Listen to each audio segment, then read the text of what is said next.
জাতি কি তা নিয়ে গল্পের আজকের প্রতিবেদন আমি আপনাদেরকে দেখাতে চলেছি একটি বাংলাদেশের বিরল একটি পাখি। পাখিটির নাম হলো মাছরাঙা পাখি। ঠিক আমার পিছনটাতে এখন উড়ে চলে গেছে, কিন্তু আমার স্ক্রিনে দেখতে পাচ্ছেন আমরা টেলিস্কোপ দিয়ে আমরা জুম করে অনেক দূর থেকে এনে আপনাদেরকে দেখানোর চেষ্টা করতেছি। এটি মূলত হচ্ছে একটি মাছরাঙা পাখি। এগুলি মূলত মাছ শিকার করেই খায় এবং এই মাটির গর্তের ভিতরে তারা বাসা বেঁধে এই জায়গায় তারা ডিম বাচ্চা করে। কিন্তু আমাদের এই মাছরাঙা পাখি প্রজাতিগুলি আস্তে আস্তে কমে যাচ্ছে। কমে যাওয়ার কারণ হলো একটাই, যে আমরা এইগুলি শিকার করতেছি বা খাদ্যের অভাবে। আগে দেখতে পারতেন যে আমাদের এই বাংলাদেশে অনেক বেশি ছোটো বড় মাছ ছিল। মাছরাঙা প্রজাতির পাখিটি মূলত ছোটো মাছ বেশি শিকার করে, কিন্তু এই পাখিগুলি এখন এই মাছগুলি এখন প্রায় বিলুপ্ত হয়ে যাচ্ছে।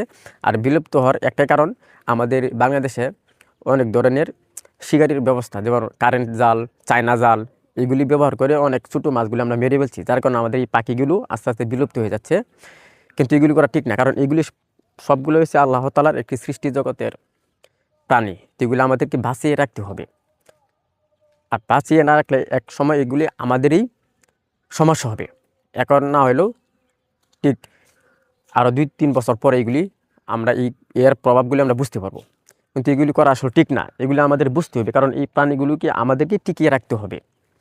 যাই হোক, আমি আর বেশি কথা বাড়াবো না। ভিডিওটি যদি ভালো লেগে থাকে অবশ্যই ভিডিওটি শেয়ার করে দিবেন, আর নতুন হয়ে থাকলে পেজটা ফলো করে দিবেন। ধন্যবাদ।